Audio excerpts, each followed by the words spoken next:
What are we talking about today? Yeah. Hello everybody and welcome to another blisteringly hot day in Alberta, and welcome to the What Are We Talking About podcast. My name's Cody McLean, your host as per usual. Thank you for joining me on this lovely Monday. I mean, Monday for me, depends on what day you're listening than it is for you. Maybe Monday, maybe Tuesday, maybe Friday, who knows? But thank you for joining me. Thank you for taking the time out of your day to listen to what I had to say. So there's a few things that I want to chat about. First of all, I just want to say, I intended to have this podcast recorded and out already by this point, but kind of been running. Was running a little behind over the weekend, so never ended up getting it done. But I'm getting it done now, and don't worry, there will be another podcast this week to make up for last week. Also, bit of an announcment. Haven't quite decided yet what I'm going to be doing for this week's podcast, because I'm going, me and a buddy Logan, you've seen Logan if you watch this. We are going to the, what's it called? The Red Deer Comic Expo, or what I think is what it's called. It's whatever, Red Deer Comic Con, basically. And, yeah, so we're going to that this weekend. So I don't know yet whether or not I want to, maybe we'll wait. I think that maybe what I'll do is we'll record one before that, and then we'll just make a special video talking all about Red Deer Comic Con. I'll take some video while I'm there and whatnot, let you guys experience what I experience a little bit. I mean, this is my first comic convention, so it'll be kind of an historic moment. But anyways, let's get on with it, all right? I know what you guys are thinking. You're thinking, shut the fuck up and just talk. Wait, that's a bit contradictory. But anyways, first thing I want to talk about is a little while ago, so Sony announced that they were going to make an animated Spider-Man film a while ago now, while they were still doing the Amazing Spider-Man universe, directed by Lord and Miller. And then when Marvel and Sony made their deal, where now Marvel is allowed to use Spider-Man and Sony is allowed to use Marvel characters, it kind of made it, a lot of people, including myself, thought that, excuse me, we thought that meant no more animated movie, because it was announced that it was going to be Lord and Miller, which they did the Lego movie, Cloudy with a Chance of Meatballs 1, they did the 21 and 22 Jump Street series, they're doing the Young Han Solo movie, and I just thought that it was done, it was canceled, the animated Spider-Man movie. But apparently they're still going forward with it, which is cool. I don't have a problem with them making a animated Spider-Man feature film. That's kind of a cool idea. And the coolest idea that they just came out with this news, I guess it would have been a couple days ago here. Basically, it's not confirmed, but unconfirmed reports are saying that this animated Spider-Man movie directed by Lord and Miller is going to be a Miles Morales Spider-Man movie. So, some of you might not be familiar with Miles Morales. He is the, I think it was in 2014, basically Peter Parker died and Miles Morales took up the mantle. He is, I don't really know that much about him, other than he's an African-American, and he's quite a bit younger than Peter. Well, when they're the Peter of his universe is an adult when he dies, I believe, and so Miles is still a teenager, so he's younger, right? I don't know how his age compares to the Tom Holland Spider-Man we're seeing now in Civil War and whatnot. I'm sure he's probably a similar age to that, and I'm sure the animated movie will be separate, and it will not be a part of the MCU. I think it would be weirder if it was part of the MCU. But who knows? But the thing about Sony, they have this animated movie, then they also have a Venom spin-off coming, they said. And that's also supposed to not have Spider-Man and not really be connected to the Spider-Man MC/Marvel Cinematic Universe. I don't know what's going to happen. But just the idea of Lord and Miller doing a Miles Morales animated Spider-Man movie, that's really cool to me, and I'm glad we're actually getting a Miles Morales story. Like I said, I don't know that much about him. I know a little bit about him, but I'd like to know more, and why not do it in an animated form? It keeps it separate from the other stuff, so people won't get that confused. And yeah, I think that it's a good idea. I don't know. I mean, it's still unconfirmed, so that might not be what they are doing. They might end up doing a Peter Parker animated movie. But I think this makes a lot more sense to have it be Miles Morales because, like I said, it keeps it separate from the live action in more ways than one. And so, yeah, I don't know. I kind of want to know, what do you guys think about a Miles Morales? Like, I personally thought maybe they were going to do Miles Morales for the new Spider-Man live action, and then they came out and it was Peter, and I don't have a problem with that. I like this Spider-Man the best from any of the other Spider-Mans that we've seen, even though we've only seen this Spider-Man in like 2 scenes. But from what I saw, I really, really liked him, and I'm glad they went with Peter, and we get to see this version of Peter, a younger version, high school version, unlike the other live-action Spider-Man movies where in the original Spider-Man with Tobey Maguire, he graduates within the first 20 minutes of the movie, and then Amazing Spider-Man, the opening scene to Amazing Spider-Man 2 was his graduation. So we've never really had high school Peter, and I'm glad we're getting that in the live action, but this animated leaves room for we can still get a Miles Morales story, which is something really cool, and if it makes money, they'll make more, so that's cool.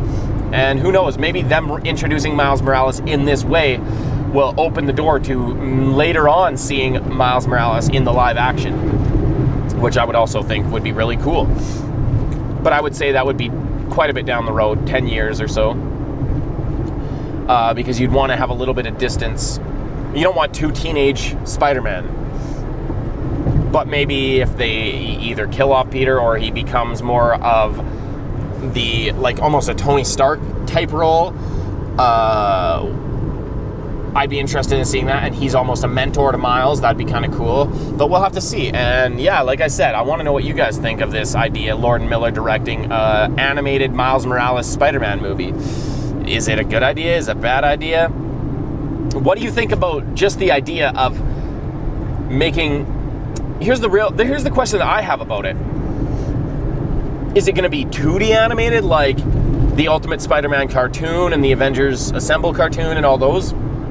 Or is it going to be a 3D animated movie like, like Big Hero 6, which is another Marvel movie, 3D animated? That's the one thing that I'm kind of curious about, and I'm not sure. I assume it'll be 3D animated.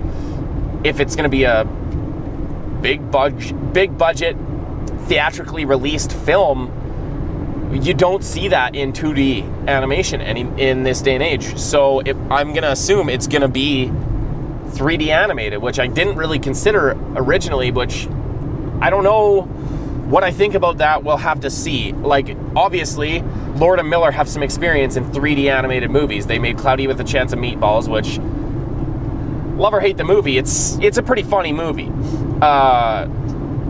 Lego Movie is one of the best animated movies I think we've seen in a long time, but it also has aspects of live action. So I don't know, it'll be interesting to see when more news comes out, because like I said, this isn't even fully confirmed yet. This is just early reports. So the next thing I want to talk about is the Batman v Superman Ultimate Cut comes out in around a month and a half. And they had a trailer release for the Blu-ray, and it showed a lot more. We saw Jenna Malone's character in there. We saw some more stuff involving Superman in Africa or wherever, that Egypt or wherever. And yeah, it seems like, I mean, it's hard to tell based off of a fucking 2-minute trailer but it seems like there's a lot of stuff that wasn't in the theatrical release. And the question that still remains is, will this version, will those added scenes take away all of the sort of jumbledness that we saw in the first one, or in the original theatrical release, where it was a little bit jumbled, and like scenes almost like ended early and just jumped to random places, it seemed like. So maybe this extra 30 minutes will help even that out and make it so that it's a more, that the movie flows better together. That's what I'm hoping. And the real thing is, I really hope that this ultimate cut is like widely accepted as just an incredibly great movie. It turns people who didn't like the movie into people who do like the movie, because what that would mean is, like, I really like Zack Snyder as a director, and I know I might be alone in this, and this might get me some hate, but I personally really, really like Zack Snyder as a director. Almost all of the movies he's directed, I love. 300, Watchmen, Dawn of the Dead, Man of Steel, Batman v Superman I don't love, but I really like it. I mean, in a way, I kind of give it a little more leeway, for the simple fact, the same reason that I give Avengers 2 a little bit of leeway. I like Avengers 2 a lot, Avengers Age of Ultron a lot more than most people, and it's because I give Joss Whedon and Marvel a little bit of leeway with that, seeing as how they have so much that they had to do in that movie. The movie was originally a 3-hour cut for Avengers Age of Ultron, and they had to cut it down to closer to 2 hours. Same with Batman v Superman. It was originally a 4-hour movie, and they had to cut it down to 2.5 hours.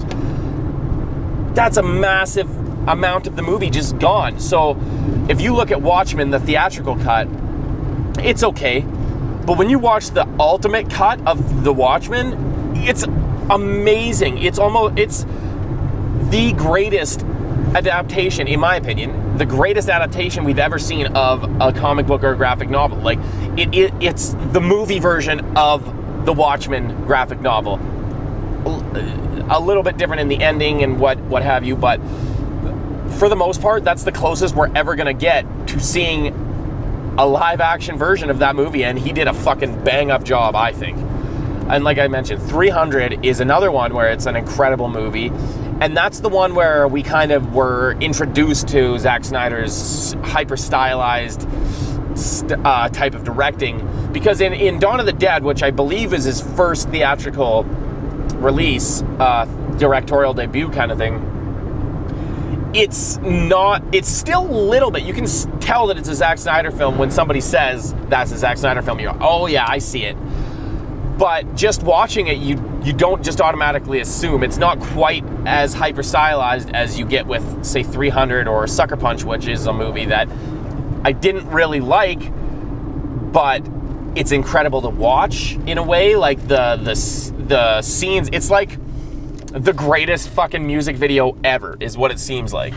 Or it's a series of music videos chained together with weird random intercut scenes of an insane asylum. I don't know. Sucker Punch is a little bit weird, but that's the only one really that I can think of.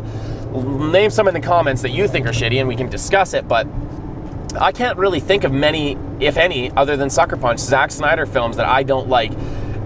And if, excuse me, if the ultimate cut is as good as I hope it is, and it turns people around enough onto the movie, it could mean that Zack Snyder will have more creative control, which you might not like that. I personally like that. And it'll mean maybe that we would have just gotten this 3-hour cut originally if they would have given Zack Snyder the control that he deserves. If this cut is as good as it were, as we all hope that it is. Because the thing is, you always run the risk with studios of them being like, this, I don't understand this, cut it out of the movie. Like that deleted scene that they released opening weekend of BVS of Lex Luthor in the ship, and he sees Steppenwolf and there's the mother boxes or whatever. I'm sure that the studios made Zack Snyder cut that out of the movie because they didn't understand it. But it added motivation to Lex Luthor that would have helped the fucking movie. Like, I think more people would have enjoyed the movie a little bit more if that scene had been left in. And it was only a 2-minute scene. That's the thing. You never know who's at fault with this kind of stuff. So if this ultimate cut is so much better than the original version, then we know Zack Snyder's version is the good version and the studio's version is the version we got to see that's not quite as good. But I don't know. What do you guys think? Do you think that 30 extra minutes of footage is going to save Batman v Superman? I'd like to know your guys' thoughts. Hit me up in the comments. Or, you know, whatever, tweet at me. So, now I just want to talk about something. The rodeo was happening over the weekend. Plus, there's all this stuff about this gorilla getting shot in the zoo from last week or the week before or whatever. And I just gotta say, I don't understand how in this modern day that zoos and rodeos are still a thing. Like, I don't have a problem with saving, well, this is a little bit beside the point. I understand why people would want to save endangered species, but you don't have to sell tickets to let fucking dickheads gawk and drop their kids into the fucking habitat. If it's an endangered species, save it. Don't put it in a jail cell for people to look at. And same with rodeos. Like, it's a sport, yeah, whatever, okay. Here's the thing I don't have a problem with rodeo altogether.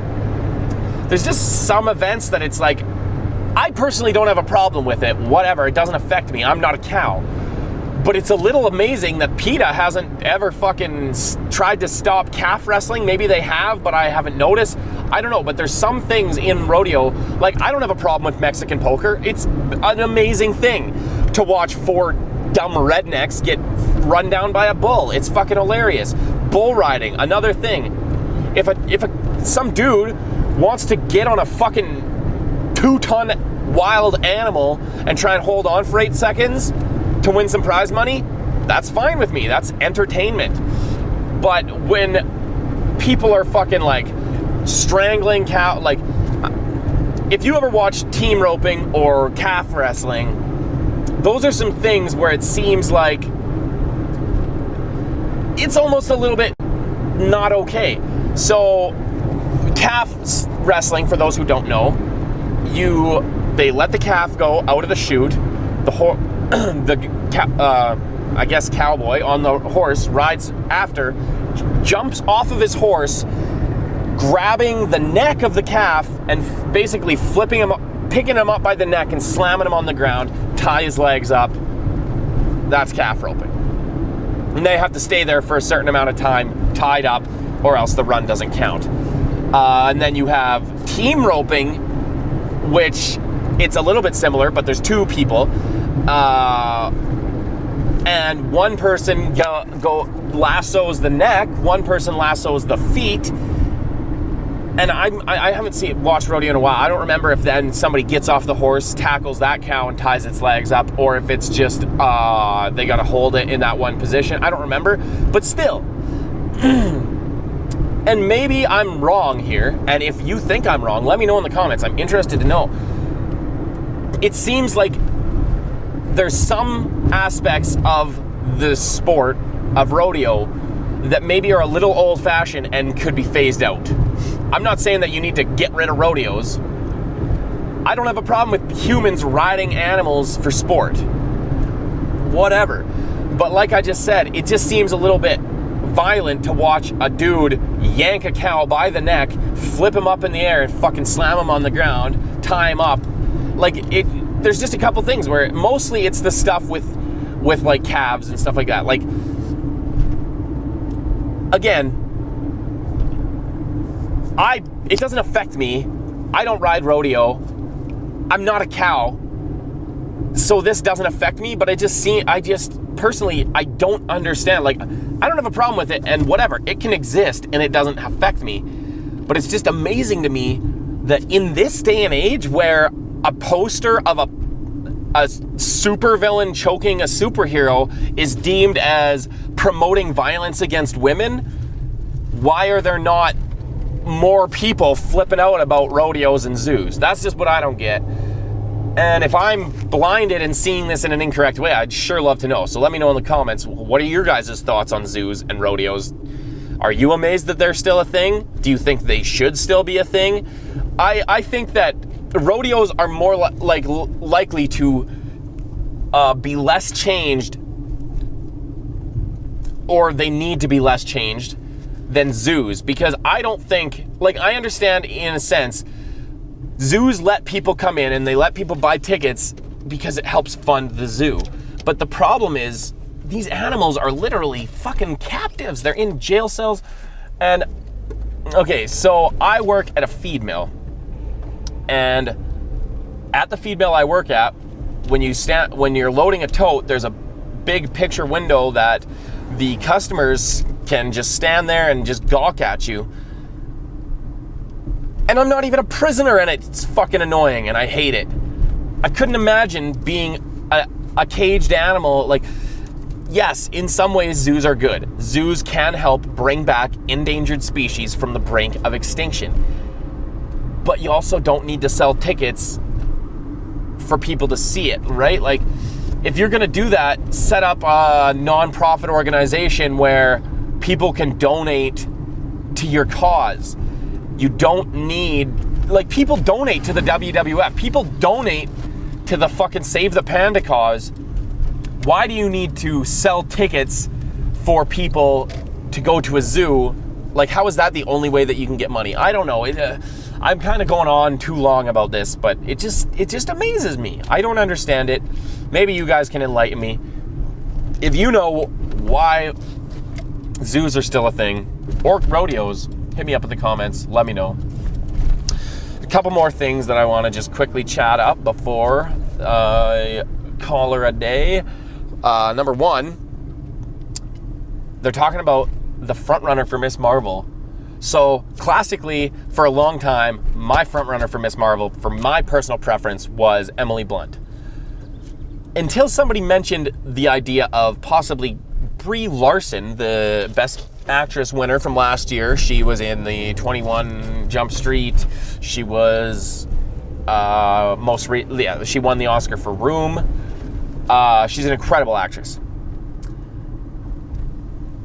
When somebody mentioned the idea of, I don't remember where I heard it, probably on like Movie Talk or something. Somebody mentioned the idea of Brie Larson possibly being Captain Marvel, and that's the Shia LaBeouf as John McEnroe. That it's the casting I never knew I wanted, but it's fucking amazing casting. That's perfect casting. I would love Brie Larson to be Captain Marvel. Yeah, maybe she hasn't been in as many action movies as Emily Blunt or Katie Sackhoff, but I personally think that stuff could be trained. Daisy Ridley had never been in a movie, and she fucking kicks ass in Star Wars. Like Gal Gadot, or Gadot, she's Wonder Woman in the Batman v Superman.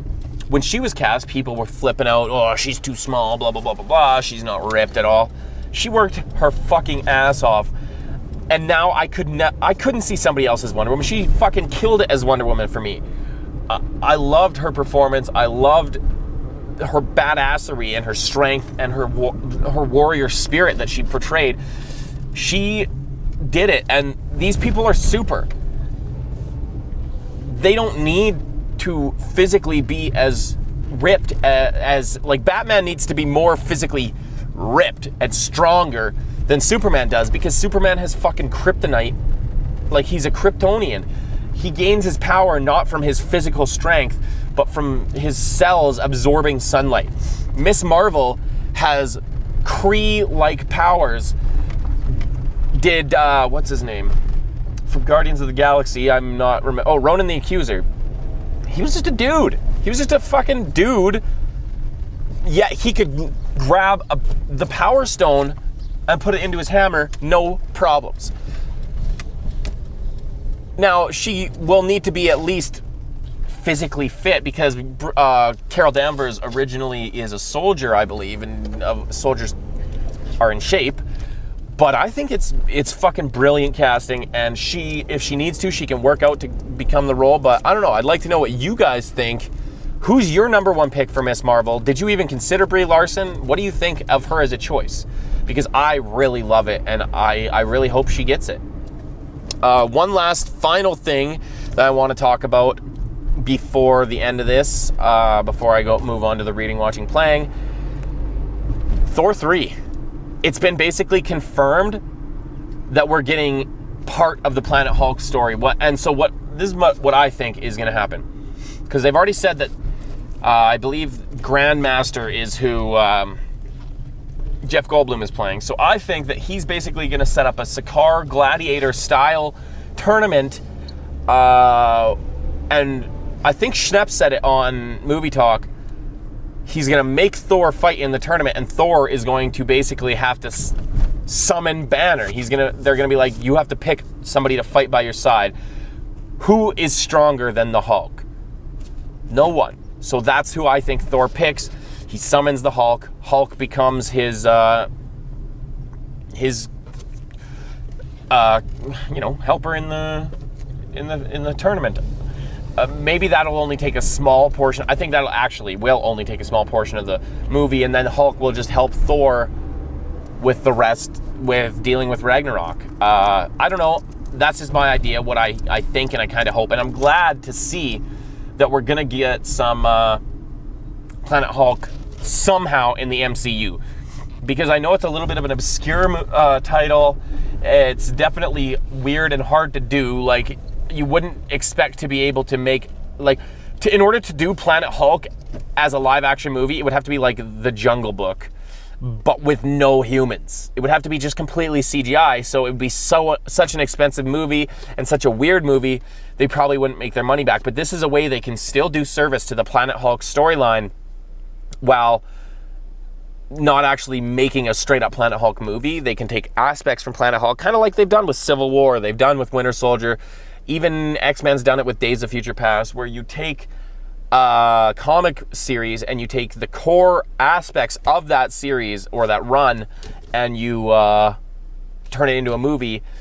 And the number one thing is adaptation. You always want to adapt it into being the best possible thing for that movie. And it sounds like that's what's happening with Thor 3, Ragnarok / Planet Hulk, and I cannot wait. Like, Planet Hulk is one of my favorite comic runs. I don't know if it started out originally as a run or if it started out as a graphic novel, but I just have it in the graphic novel format and I love it. The animated version is top notch as well. Who knows? Maybe we'll actually see Beta Ray Bill in this movie. I kind of hope so. If we're going to see him, this will be the movie to do it. I really hope we see him. Also, they mentioned, I believe, Carl Urban is the Enchantress's right-hand man there. I forget his name. The Executioner or whatever. That's interesting. We still don't know who Enchantress is going to be or if she's even going to be in the movie. I assume she is if the Executioner is. But I don't know. I'm interested to know what other people think about this. Would you rather just see a Planet Hulk movie, or do you think this is good enough to actually get aspects of the story and put it into a Thor movie? Because at first when I thought, no, just make a Planet Hulk movie. That's it. That's all you need. You don't need to do it partly in another movie. But now that I hear this and now that I've thought about it, I think this is the right move. But like I said, I want to know your guys' thoughts. Let me know in the comments section down below. And that's the last thing. So let's talk, and I'll talk to you guys about what I've been reading, watching, or playing. So right now I'm listening to a book called The Three-Body Problem, and it's actually written, I can't pronounce the name. He's from China, so his name is Chinese, and I don't speak Chinese, and I'm not going to butcher his name. So The Three-Body Problem, look it up. I got it on Audible. So far, it's really interesting. It's kind of a little bit of a evolution of China and like in terms of the scientific revolution and whatnot. But it almost seems like it's an alternate. I don't really know what. It's kind of hard to understand what's going on right now. But I'm enjoying it. I need to. I think I'm going to give it another listen, because like I started today, but I was also working today and doing a lot of shit at work, so I kind of wasn't fully paying attention to the book, which is part of the reason why I'm it's a little bit confusing. So I just have backtracked a little bit, and I'm going to restart a bit of what I have missed, and so hopefully that'll be cleared up. But the thing that I have actually finished reading, watching, or playing is, tomorrow, Tuesday the 7th, I'm getting a tattoo, and I am also getting Mirror's Edge because it comes out that day, and I'll probably be doing some Let's Plays on PlayStation on YouTube, so look for that. I'll probably do it, I'll let you guys know while I'm doing it when the next time I'll do it and whatnot. Or I'll just tweet it out. So follow me on Twitter if you'd like that information. But yeah, the thing that I finished that I've been reading, watching, or playing, I've been watching, and it, well, I haven't been watching, but I watched it, and it's The Do-Over, the new Adam Sandler comedy, the follow-up to Ridiculous 6. I liked it. I didn't love it, but I liked it, and I thought that it's worth the watch. It's better than fucking Ridiculous 6 or even like Grown Ups, and which is a movie that I didn't hate. So it's, I don't know, I'd like to know what you guys thought. Have you seen this movie yet? Have you not? And if you have, I'd like to know your thoughts. And I guess comparatively to Ridiculous 6 or some of Adam Sandler's other movies that he's done recently, let me know. What do you guys think of The Do-Over? Did you see it? Did you love it? Did you hate it? Let me know in the comments down below. But also, what have you been reading, watching, or playing? I never asked this, and I'd like to know. If you've been reading, watching, or playing something interesting, shoot it down in the comments, and we'll start, join the conversation. But that's going to be it for this episode. It's kind of a little short episode, but thanks for watching. Basically, if you want to get a hold of me personally, my Twitter, Instagram, Snapchat, all that, at Winter Trooper. If you'd like to suggest topics for the show or ask any questions, you can either go tweet at my personal Instagram, Twitter, or we also have a Twitter for the show, at What We Talkin', and an Instagram. And if you use hashtag WAWTA pod, I'll see it easier. And then, yeah, what we talking about today at gmail.com. If you want to email us, you could like us on Facebook, comment on SoundCloud or YouTube or whatever, however you're viewing this. If you're listening on iTunes or SoundCloud, rate, review, subscribe, all that fun stuff. And that's going to be it for this episode. And until next time, never stop believing. Is that right? Don't stop believing. Hold on to that feeling.